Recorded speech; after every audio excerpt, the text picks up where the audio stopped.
L'histoire de la Côte d'Ivoire et de la Banque mondiale, voici plus d'un demi-siècle que ça dure. L'un des actes forts de la banque ces dernières années en terre ivoirienne, sa contribution au financement du troisième pont d'Abidjan, le pont Henri Konan Bédié. Mais avant, beaucoup de choses ont été réalisées en Côte d'Ivoire en rapport avec les missions de la banque. Créer les conditions pour que la richesse soit bien générée dans le pays, mais surtout que cette richesse soit bien partagée. Afin, et ça c'est le deuxième objectif, que la pauvreté soit combattue et éliminée. Fort de ces éléments, faisons le retour sur le parcours 1963-2015.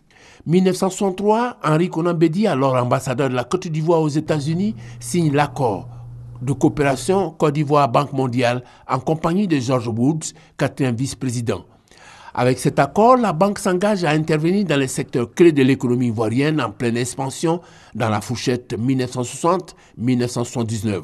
Dans le domaine du cacao, pas dans celui du café, dans le domaine du coton, dans tout ce qui est culture qui a amené la diversification et l'exportation, que ce soit par le financement des infrastructures ou par le financement des opérations de production.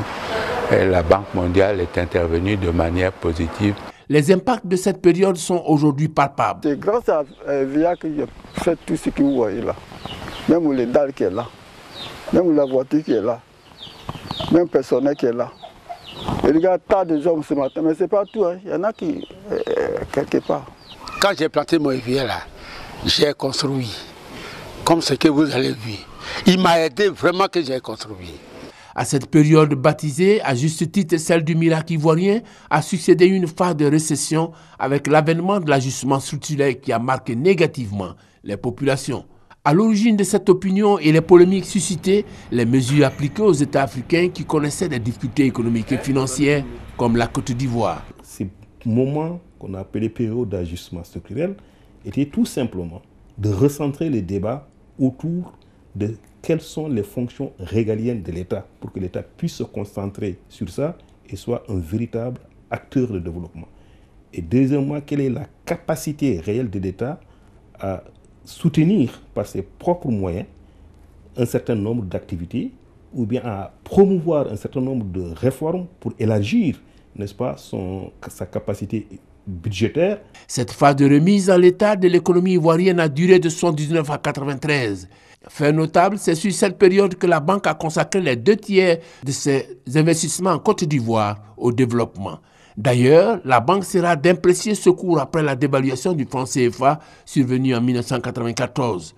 L'embellie d'après-dévaluation a été freinée par les crises successives de la Côte d'Ivoire, avec comme impact majeur augmentation sensible de la pauvreté, 48,5%, et le fort taux d'endettement. Réponse pour sortir le pays du marasme économique, l'initiative dite PPTE, pays pauvres très endettés, avait comme objectif injecter les ressources dégagées grâce à la réduction de la dette dans les projets de développement.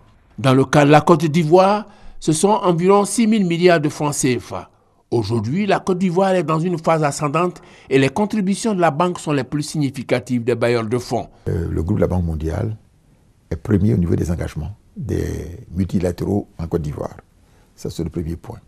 Le deuxième point, au niveau donc des dons, c'est l'Union européenne qui passe avant.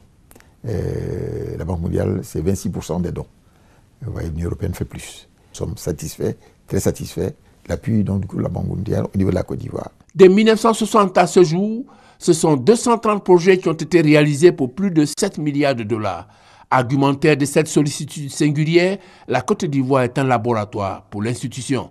Ce sont des relations qui sont basées sur un apprentissage mutuel par vraiment une expérience qui nous a permis d'enrichir notre travail, nos interventions dans les autres pays africains. Voilà qui augure d'un lendemain meilleur et la jeunesse est invitée à jouer sa partition en toute responsabilité.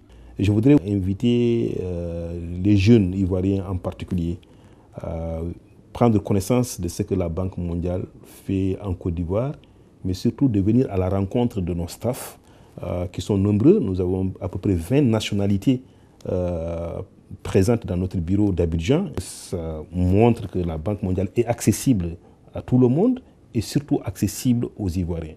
Pour le cinquantenaire qui commence, gageons que la Côte d'Ivoire participe au financement de l'aide au développement comme bon nombre de pays occidentaux qui, au lendemain de la guerre, ont bénéficié de l'aide de la BIRD, Banque internationale pour la reconstruction et le développement, aujourd'hui appelée Banque mondiale.